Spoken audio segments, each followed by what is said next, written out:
Welcome to the systematic approach. I'll show you a system you can follow to find your ideal career, one that brings you long-term joy and satisfaction. So let's begin by imagining yourself hovering over a list of all possible jobs. Now, how do you find the right one? Well, believe it or not, you can actually scroll through every job from A to Z on the Bureau of Labor Statistics website. And on that list are jobs like aerial hurricane hunter, chicken vaccinator, and cytogenetic technologist, jobs I've never even heard of. There are about 6,000 total. If you read 50 job descriptions a day and put out ones that are interesting to you, it'll take you around 4 months to go through them all.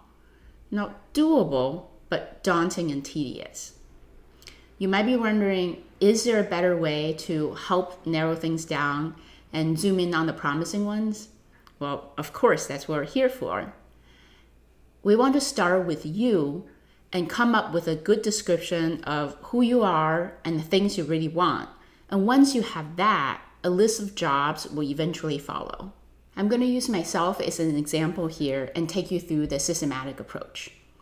So a description of myself or my self-model back when I was in grad school looks something like this. I'm an extrovert. I like computer science. I enjoy intellectual stimulation, and I'm a doer who likes to make things happen. You can quickly pull together your own description by doing a brainstorm and also by asking a couple of people who know you really well what you're good at and what you're like. And we can easily spend a couple weeks on this part alone. And indeed, I do that with people I coach one-on-one. But in this short video, I want to give you a sense of the big picture. So for now, don't worry about coming up with something super accurate. All you need is a starting point. So next, I ask people what careers come to mind when they thought about those 4 qualities. And that shone a spotlight on several other options. And this is a list that I came up with after pestering everyone I know. Now, interesting list. Entrepreneur and management consultant were ones I never thought of for myself. And what we covered just now is one way to come up with some promising careers to investigate. But before we move on, there's another way to go about it. And in fact, it's a really good shortcut. And here is why it works. Imagine you just found out that you had an identical twin separated at birth, and this twin is at a job they loved. Now, wouldn't you be curious what it is they were doing? Now, for those of us who don't have this identical twin, you can still look at what people similar to you have enjoyed job-wise. And this is exactly what career testing does. While there's no guarantee you'll love all those jobs, it gives you some good clues.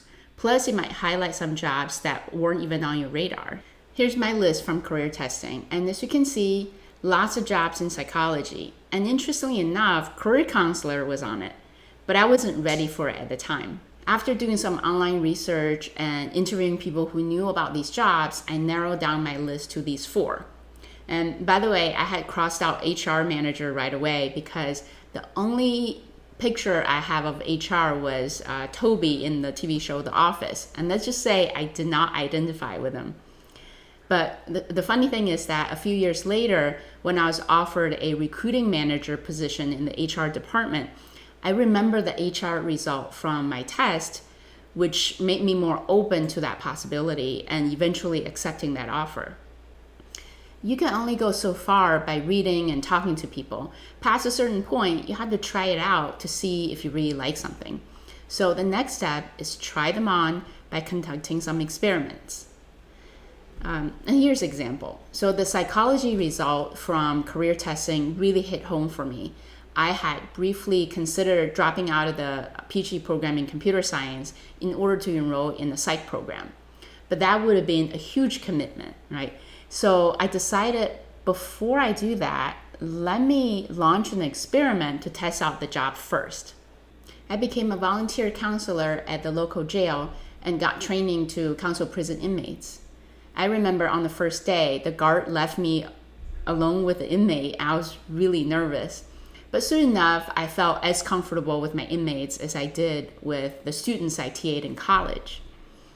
And from that experience, I learned something about myself. I learned that it was really hard for me to emotionally separate myself from the challenges my inmates were experiencing. So while doing counseling work as a volunteer on Sundays is rewarding, I would get burned out if I did it full time. My explorations didn't end there. I also launched experiments, TAing classes, and overseeing undergrad research projects, both to test out the professor career track. And finally, I launched a lotion making business, trying out the entrepreneurship track. And each of these self-start experiments allowed me to learn something about myself as well as a career path. Eventually, Large Spotlight became a pinpoint. A entrepreneur career counselor is what I decided to do. And this is what I did right out of grad school. Now I've taken you through one iteration of the process.